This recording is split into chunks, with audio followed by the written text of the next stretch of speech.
Я приветствую вас с самого сердца настоящих дождливых Филиппин, острова Сибу. Доброе вам утро. Да-да, все равно оно доброе, хотя и дождливое, и всю ночь шел дождь, потому что мы находимся на наших любимых Филиппинах. Доброе утро вам, друзья, с настоящих Филиппин.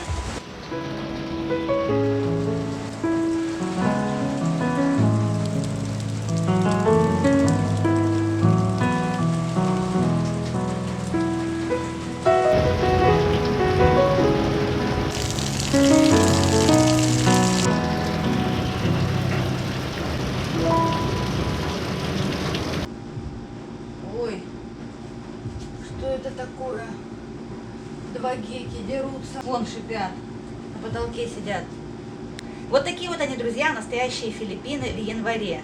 Парадокс.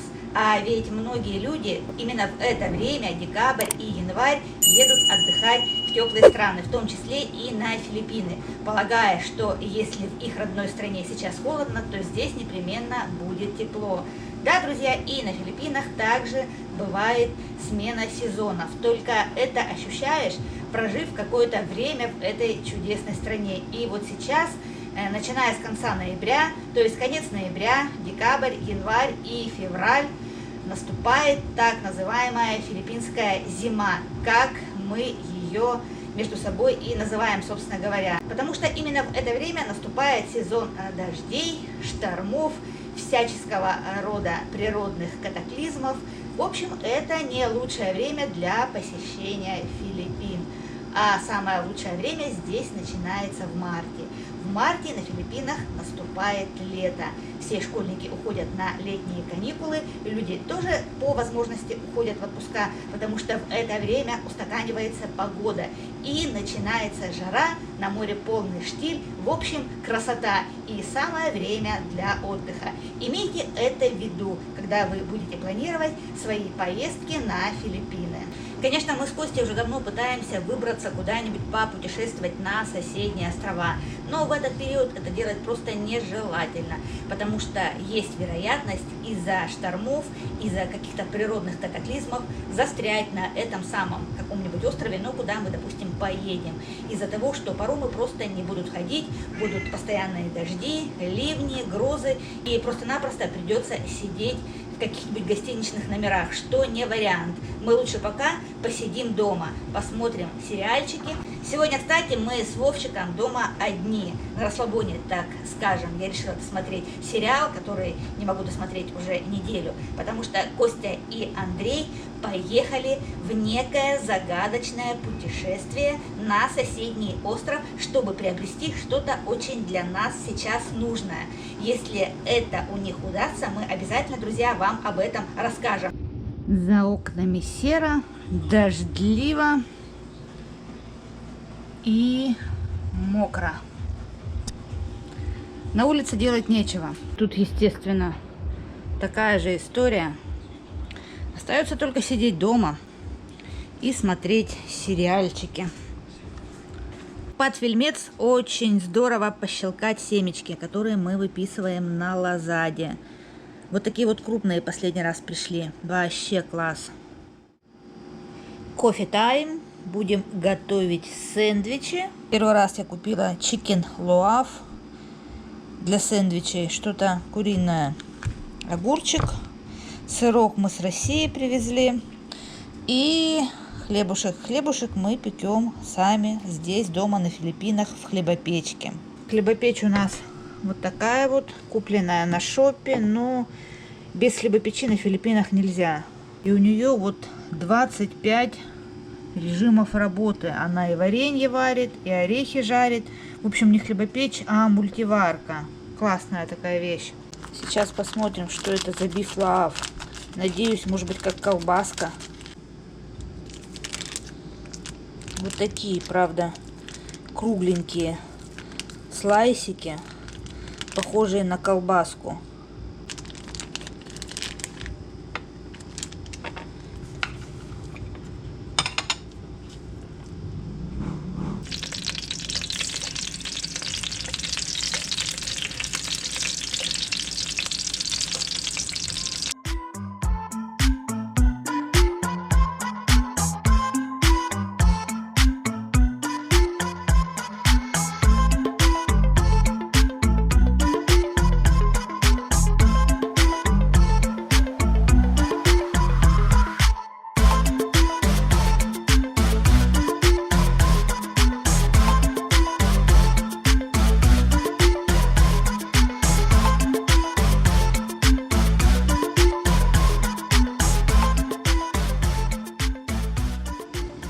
Еще забыла показать. Вот такой вот майонезик мы купили. Как раз для сэндвичей. Всего 66 песо. Написано Hot and Spicy. Сейчас попробуем.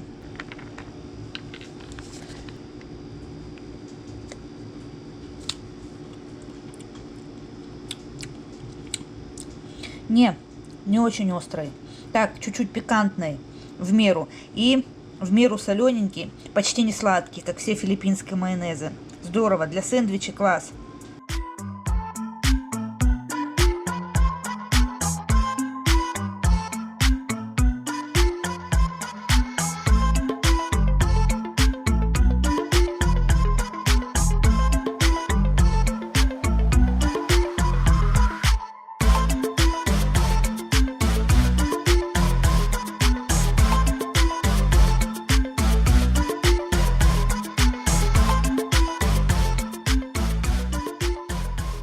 Кофе мы сейчас готовим вот в такой вот миниатюрной кофемашине.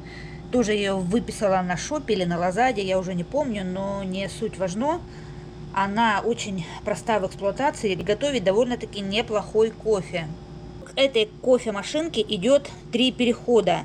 2 под капсулы разного размера. Я их сейчас спрятала, пока не пользуемся. И 1 переходик вот такой, под молотый кофе.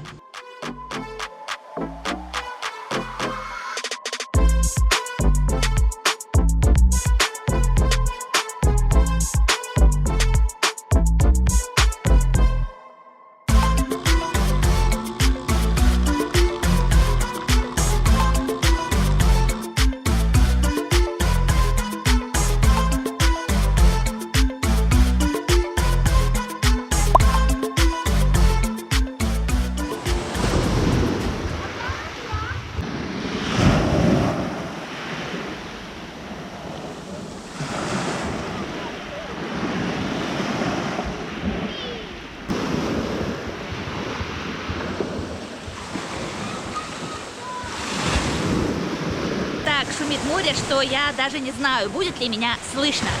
Большой дождь закончился пару часов назад, но до сих пор в воздухе витает экая такая влажная мелкая водяная пыльца, не особо приятно. Но тем не менее я вышла прогуляться по морскому бережку перед сном, потому что, честно говоря, целый день сидеть дома на Филиппинах, даже за интересными сериалами, надоедает, знаете ли. Ну и не только я вышла прогуляться по бережку и даже в море. Вот местные сетями ходят. Море штормит, рыбаки не могут выйти на рыбалку. А кушать, знаете ли, все-таки хочется. Вот и дергают рыбку около берега сетями. Хотя это, я так понимаю, не очень законно около берега рыбачить, да сетью с очень мелкой чешуей. Но не нам диктовать местным свои правила. Ребятишки купаются, взрослые в море сидят, купаются. Тоже, видать, достало их сидеть дома в дождливые дни. Несколько лодок с рыбаками пошли в море. Ну, вероятно, по той же самой причине, что и эти люди, которые ходили по берегу сетями. Кушать хочется всем. Несмотря на то, что море, вы сами видите, просто отвратительное. Не очень, конечно, оно бушующее, не очень штормящее, но грязное. Я не знаю, можно ли что-либо будет поймать в таком море. Вот такая она, друзья, наша жизнь на настоящих Филиппинах в январе месяце. Скучно, дождливо, сыро, но этот месяц нужно просто-напросто пережить.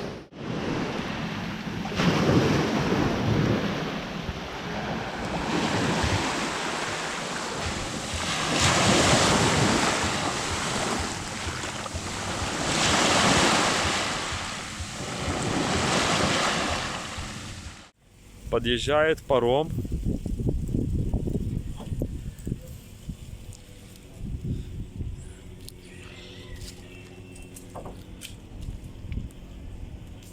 Пол-6 утра, и мы отправляемся на Негрос.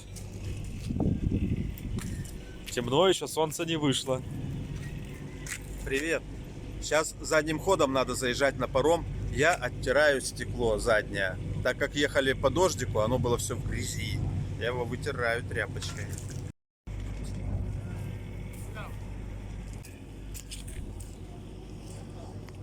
Все, поехали.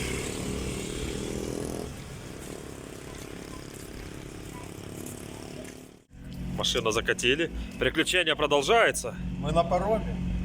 Машина на пароме. И мы. Вон она машина. Мы идем на VIP-места. Ну. Уже рассвет. Через 10 минут паром будет отходить. Идем на Негрос. Не плывем, а идем. Мы, можно сказать, одни. Людей почти нет. Да. Так утро, все спят. Пустой паром. А зачем мы едем на Негрос, узнаете скоро. Мы вам говорить не будем, это будет интрига. Зачем же мы поехали туда? Полупустой паром.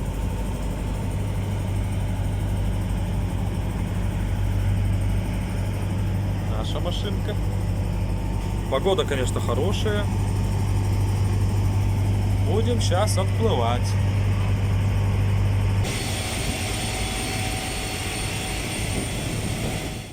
Благополучно добрались до Негроса. Теперь нам осталось перебраться на другую сторону. Направо. Какая очередь так ехать на Себу? Нифига себе. Все хотят. Бананы везут грузовиками. Да, ну конечно у нас бананов и своих как бы полно на Себу. Видать, тут никто не покупает. А у нас все съедят. Через 200 метров поверните направо. Они привезли, все съедят, еще мало будет. Да. Прорываемся по Негросу сквозь дождь и туман, но ничто нас не остановит. Мы никогда не сдаемся. Идем на пролом через непогоду. Проехать надо всего-то каких-то 130 километров. Расплюнуть. Никакой тайфун нас не остановит. О, какая машина слева. Дефицитовая. Volkswagen. Видать, любимая машина хозяина этого дома. Давненько не были здесь, в этих краях. Сейчас будем пробираться через сопки, которые покрыты облаками, грозовыми тучами. Мы так мчались, что аж на баллон сдулся. Накачиваем. Ну, для нас это не беда. Ой, тоже сдулся. Значит, тут есть где-то голодный шинчик, скорее всего. Да. Как не машинки проезжаешь, колеса спускает, подсыпает гвоздики. Ну хорошо, что мы... Ой, еще один остановился. Но мы в этот раз уже по-умному поехали, насос с собой взяли. Смотрят на колеса. Ну, а сейчас накачаем, доедем. Если что, ремкомплект у нас есть. Да, мы шнурки взяли, сейчас шнурок, опа, и все, готово. Где-то тут есть шинка. 100%. Захватывающие подъемы начинаются. О, еще один с пробитым колесом, наверное. Вроде целая. О, красота-то какая, лямота. Ну, наверное, еще выше будет, еще красивее.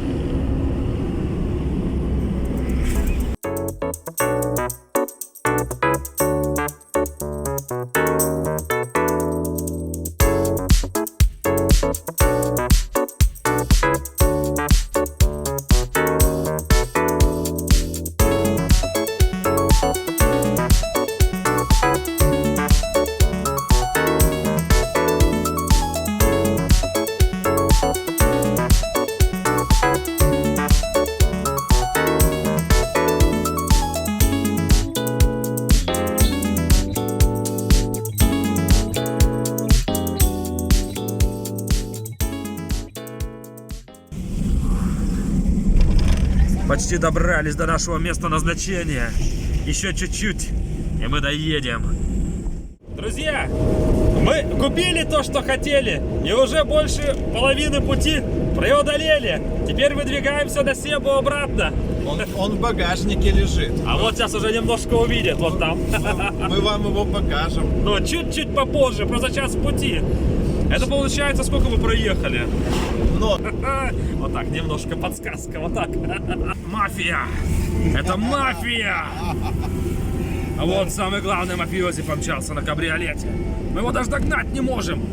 Скорость 70, 80, 90, 100. Мотор на пределе. Догнать не можем. Наверное, у него... И даже кепку не Да, у него на суперклей приклеено. У него, наверное, Динзиса X14, 1,4 литра. Никто его обогнать не может.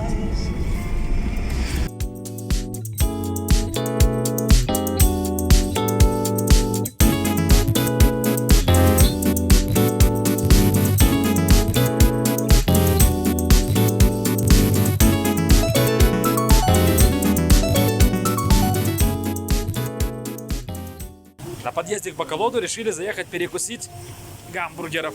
Гамбургеров с хот-догами. Сейчас перекусим и продолжаем наше движение. Баколод, Эскаланте и домой.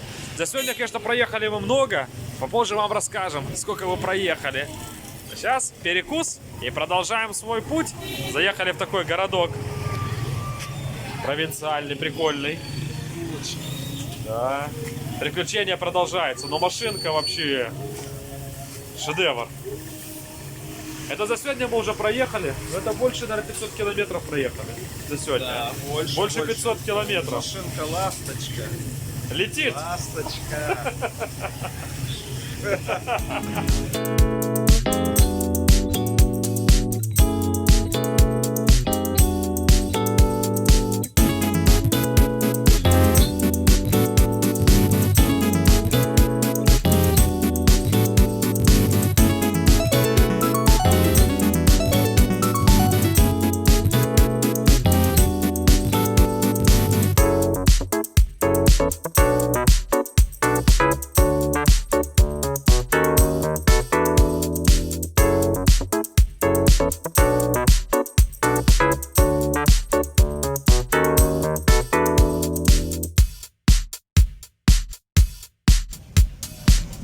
Еще одна проблема. Теперь мы не можем попасть на Себу. Все мотоциклы, огромное количество мотоциклов, людей, машин не могут добраться на Себу. Нет паромов. Самое что интересное, хорошая погода. Не знаю пока, что мы будем делать. Паромов нету. Никто не может уехать. В чем проблема? Итого уж прошло 3 часа. Толком никаких продвижений. Куча мотоциклов, куча машин. Еле-еле. Пришло всего 2 парома.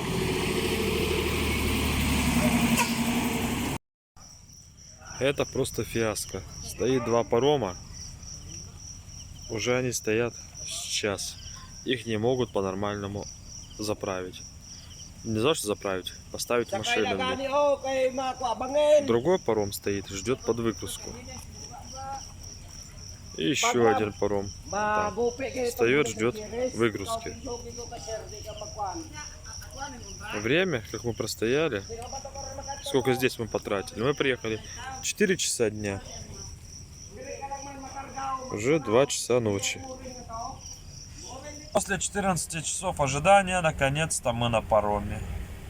Еще пару часов и уже на Себу. Наше приключение подходит к концу. Наконец-то мы на Себу. Время 8 утра. Мы только добрались до Себу. Наконец-то мы на Себу. Наше приключение подходит к концу. Больше 12 часов в порту. Жесть. Я спал. На пределе нервы.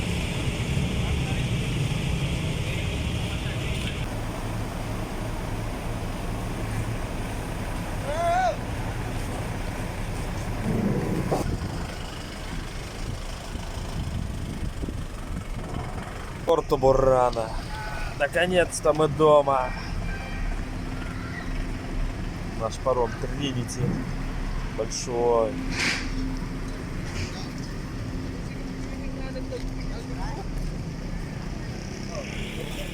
Друзья, всем привет! Наконец-то мы дома! Наш фантастический квест закончен. Планировали мы его провести за 24 часа, но обернулось на полсуток больше. Ну и ладно, мы победили, мы не сдались, мы победили. И вот он сам, виновник торжества. Встречайте! Та-дам! Вот так. Привет, друзья. Вот оно, это чудо, ради которого мы сутки ехали. Да больше получалось, что суток. Больше суток. Больше. У нас были такие мытарства, нас не пускали на паром. Вернее, не только нас, всех людей. Сказали, что какой-то шторм. А шторма нету, штиль. Джонса! Встречайте.